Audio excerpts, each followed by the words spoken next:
Thank you sir. लोकतंत्र कहां पर जिंदा रहेगा?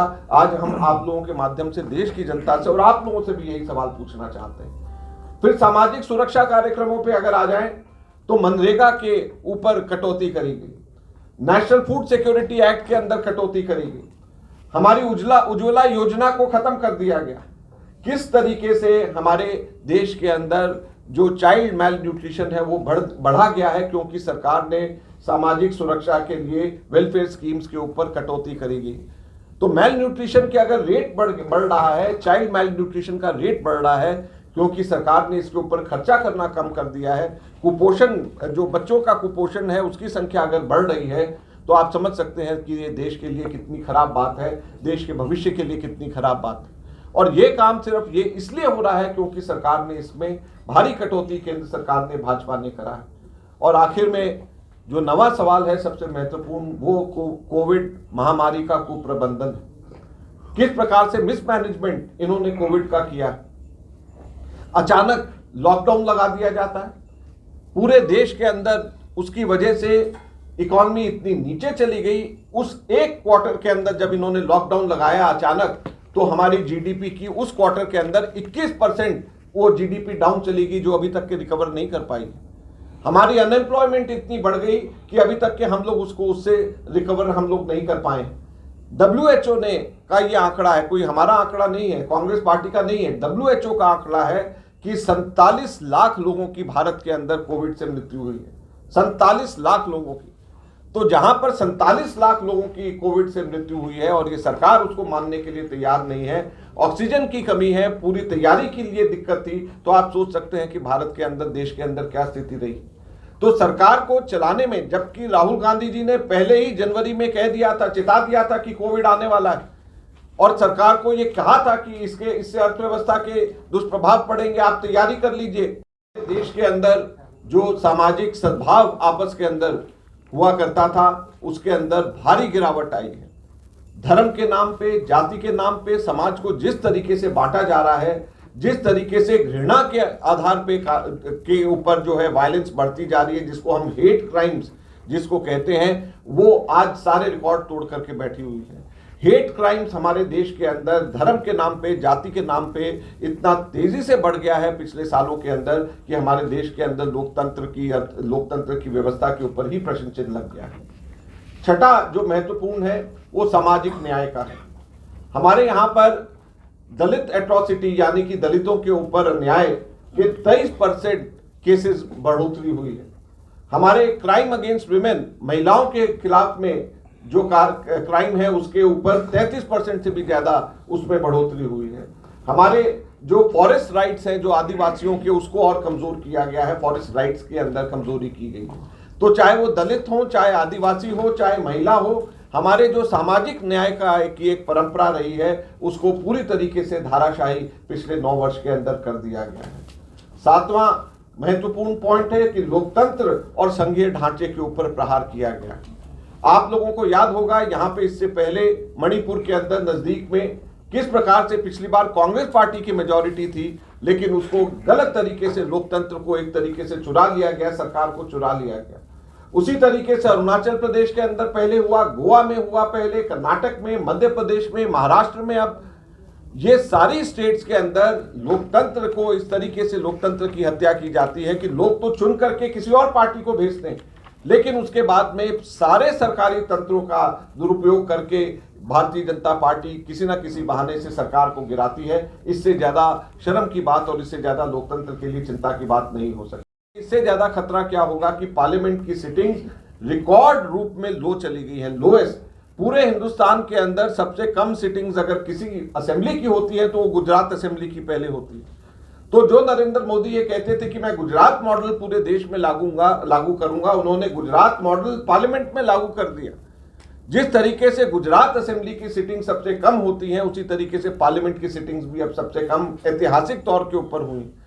तो जब पार्लियामेंट में सिटिंग्स नहीं होंगी, तो लोकतंत्र में जब सवाल नहीं पूछे जाएंगे, लोकतंत्र के अंदर जब माइक को म्यूट कर दिया जाएगा, जैसे राहुल गांधी जी जैसे नेता जब बोलेंगे, उनको पार्लियामेंट से किसी ना किसी बहाने से पार्लियामेंट की सदस्यता उनकी जब रद्द कर दी जाएगी, जो लीडर ऑपोजिशन के सबसे बड़ी पार्टी के हैं, तो लोकतंत्र कहां पे जिंदा रहेगा? आज हम आप लोगों के माध्यम से देश की जनता से ये पूछना चाहते हैं। तो सबसे महत्वपूर्ण हमारे लिए आज देश के अंदर यह है कि लोकतंत्र जिंदा है तो हमारे आम साधारण लोगों के हाथ में ताकत है। अगर लोकतंत्र जिंदा नहीं है तो ताकत सिर्फ मुख्यमंत्री और प्रधानमंत्रियों के हाथ में है, और प्रधानमंत्री और मुख्यमंत्रियों के हाथ में अगर ताकत रहेगी और हमारे देश में लोकतंत्र नहीं रहेगा, जनता के हाथ में ताकत नहीं रहेगी, तो हमारी आजादी का क्या मतलब है? आजादी से पहले भी हमारे अंग्रेज बहुत पावरफुल हुआ करते थे जो हमारे शासन करते थे, लेकिन जनता के पास में ताकत नहीं थी। तो जनता को ताकत देने के लिए आजादी हासिल करी गई, लोकतंत्र दिया गया।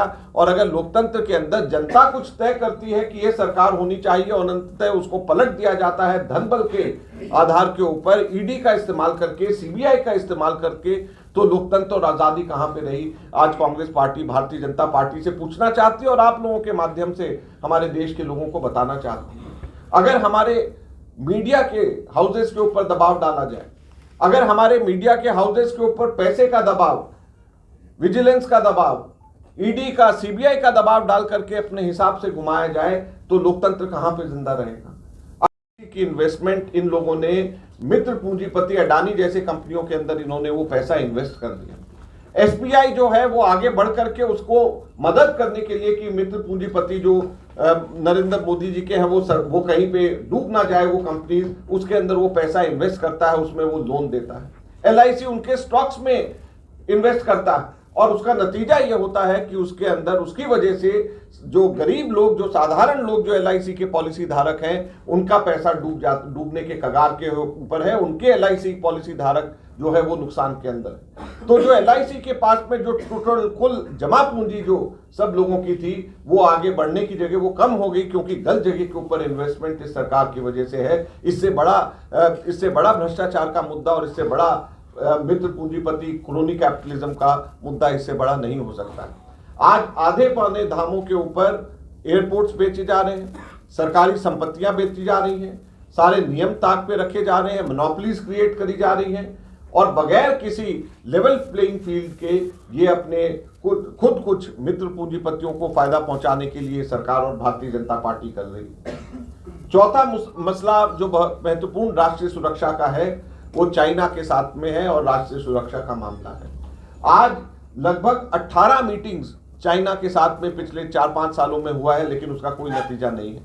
आज भी 1,500 स्क्वायर किलोमीटर जमीन भारत की चाइना ने कब्जा करके बैठे हुए हैं और उसके ऊपर सरकार मानने तक को तैयार नहीं है, जबकि हर किसी को मालूम है, सैटेलाइट इमेजरी में हर जगह के ऊपर आ रहा है कि ये जगह चाइना ने कब्जा करके बैठे हुए हैं, लेकिन ये सरकार उसको मानने को तैयार नहीं, आंख बंद करके बैठी हुई है।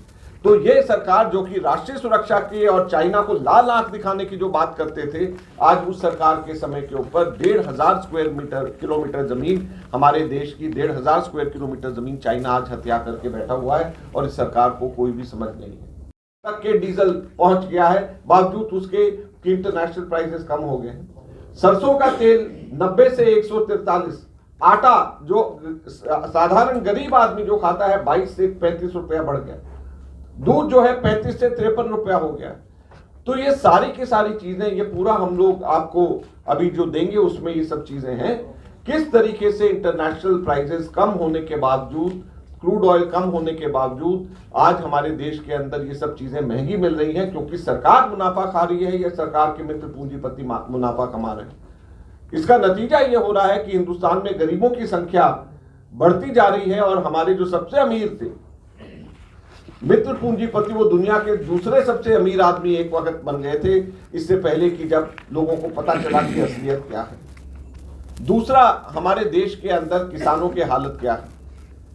छोटी छोटी चीजें जो किसान जिसका इस्तेमाल करता है उन सभी के ऊपर जीएसटी लगा दिया गया। जितने इक्विपमेंट्स किसान इस्तेमाल करता है उसके ऊपर, सबके ऊपर जीएसटी लगा दिया गया। उसका नतीजा ये हुआ कि एक किसान औसतन मात्र आज 27 रुपए प्रतिदिन उसकी सिर्फ कमाई रह गई है। तो किस प्रकार से वो अपने पूरे परिवार का पालन करेगा। और ये वो सरकार है, वो भारतीय जनता पार्टी है जो कि ये कहते थे कि हम किसानों की आय को 2 गुना कर देंगे। 2 गुना करने की बात तो दूर, और कम किसानों की आय हो गई है। और जो मिनिमम जीएसटी, मिनिमम जो एमएसपी की बात करते थे, लीगली गारंटी जिसकी बात करते थे वो दूर दूर तक के उसके ऊपर कोई कार्रवाई नहीं हुई है। आज भी मिनिमम सपोर्ट प्राइसेस उतने नहीं हैं जितने पहले कांग्रेस के जमाने में जिस तेजी से बढ़ते थे। तीसरा, भ्रष्टाचार की अगर हम बात करें, क्रोनी कैपिटलिज्म की अगर हम बात करें, मित्र पूंजीपतियों को फायदा पहुंचाने की बात करें, तो इससे बड़ा क्या भ्रष्टाचार हो सकता है कि साधारण जनता का पॉलिसी, जो LIC के पॉलिसी धारक हैं वो साधारण जनता है। अगर हम बात करें तो भारत के अंदर पिछले 9 वर्ष के अंदर देश के गरीब और गरीब होते चले गए और अमीर होते चले गए। और भारत के अंदर जहां पर गरीब और अमीर को दोनों को एक साथ में दोनों के बीच में खाई और दूरी को कम करने की जिम्मेवारी सरकार की होनी चाहिए थी, जो कांग्रेस पार्टी की सोच थी, ठीक उसका उलट हुआ। यहां पर हम लोगों ने देखा कि GST लगा करके साधारण आदमी अगर कोई नमक भी खरीदने के लिए जाता है तो उसको भी टैक्स देना पड़ता है। एक तरफ तो साधारण आदमी के ऊपर GST लगा करके बोझ डाल दिया गया, दूसरी तरफ कॉर्पोरेट टैक्स जो कि बड़े पूंजीपतियों को देना होता उसको आधा कर दिया गया। तो सीधे सीधे ये सरकार के काम करने का तरीका है। 1 दर्जन से ज्यादा बार एक्साइज पेट्रोल और डीजल और पेट्रोलियम प्रोडक्ट्स के ऊपर लगाई गई। उसका नतीजा क्या हुआ कि कांग्रेस के समय के ऊपर जहां पे जब $100 प्रति बैरल पेट्रोल का इंटरनेशनल क्रूड ऑयल का रेट था, आज वो घट करके $100 से घट करके $70 हो गया है। लेकिन पेट्रोल, डीजल, केरोसिन, गैस, इन सब के रेट्स बढ़ गए।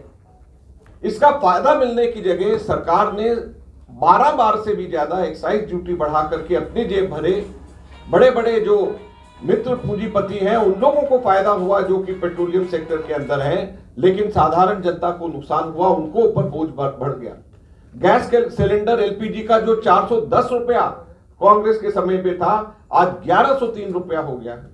170% की बढ़ोतरी हुई है। ये बावजूद उसके कि इंटरनेशनल क्रूड ऑयल कम हो रहा है। पेट्रोल 71 रुपए लीटर हमारे समय पे था, आज 100 रुपए टच कर रहा है, लगभग 57% बढ़ गया। और ये बावजूद उसके कि इंटरनेशनल प्राइसेस क्रूड ऑयल के कम हुए। कॉपीज तीनों की डिस्ट्रीब्यूट कर देंगे, सबको मिल जाएगा। हम सब लोग जानते हैं कि नरेंद्र मोदी जी के प्रधानमंत्री बनने पर 9 साल पूरे हो गए और ये 10वां वर्ष आखिरकार इनका शुरू हुआ है। और हम लोगों को लगता है और हमारे देश की जनता और असम की जनता के लिए बेहतर ही होगा कि उनका कार्यकाल का आखिरी वर्ष ही हो। 9 साल 9 सवाल मोदी जी से कांग्रेस पार्टी पूछ रही है। कल हम लोगों ने AICC के अंदर प्रेस कॉन्फ्रेंस करके ये बुकलेट लॉन्च करी। आज पूरे देश के तमाम राज्यों के अंदर इस प्रकार की प्रेस कॉन्फ्रेंस के माध्यम से हम लोग मोदी जी से और मोदी सरकार से और भारतीय जनता पार्टी से उनके 9 वर्षों के का हिसाब मांग रहे हैं और 9 सवाल उनसे पूछ रहे हैं। और मुझे खुशी है कि मेरे को आज असम गुवाहाटी के अंदर आकर के 9 सवाल पूछने का मौका मिला है। और असम के साथ, गुवाहाटी के साथ मेरा बहुत पुराना संबंध रहा है और कांग्रेस पार्टी ने मुझे यहाँ पर भेजा है और एक बहुत महत्वपूर्ण भी इस प्रकार से इंडिकेशन दिया है कि असम को हम सबके सब लोग बहुत सीरियसली लेते हैं, नॉर्थ ईस्ट स्टेट्स को बहुत सीरियसली लेते हैं। और यहाँ पर आकर के हम लोग भारतीय जनता पार्टी से और मोदी सरकार से 9 सवाल पूछ रहे हैं। तो 9 सवाल जो हम लोग पूछ रहे हैं वो मुख्यतः 9 विषय हैं जिसके के ऊपर हम सवाल पूछ रहे हैं। और आप सब लोग, जब मैं एक एक करके एक एक विषय के ऊपर आऊंगा तो आप लोग खुद इस चीज को महसूस करेंगे कि किस प्रकार से मोदी सरकार ने हर एक इसमें हर विषय के ऊपर किस प्रकार से भारत को धोखा दिया है, देश को धोखा दिया है और नॉर्थ ईस्ट के लोगों के साथ धोखा हुआ है। हम लोग मैं अनुरोध करूंगा प्रदेश अध्यक्ष उपेंद्र जी को और CLP लीडर सैकिया जी को और जितने भी यहाँ पर हमारे मौजूद हैं सभी लीडर्स, हम सब के सब लोग ये बुकलेट हम लोग अनवील करेंगे जो मैं दिल्ली से लेकर के आया हूँ। 9 साल 9 सवाल।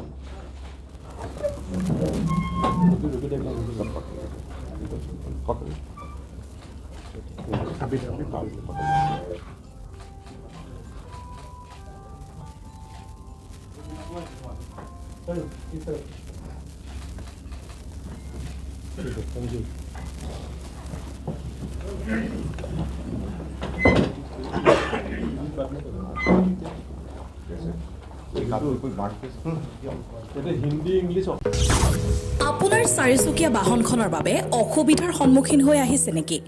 আপোনাৰ বাহনখনৰ যিকোনো ধৰণৰ সাৰ্ভিসিংৰ বাবে আজিয়ে আহক টেঙাখাত শিৱ মটৰ্ছ ৱৰ্কশ্বপলৈ।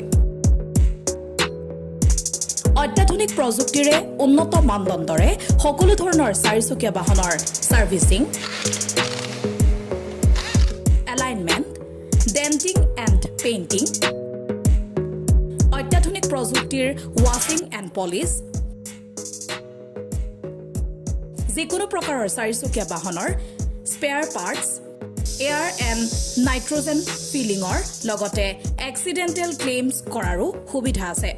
গতিকে দেৰি নকৰিব, আজিয়ে আহক শিৱ মটৰ্ছলৈ।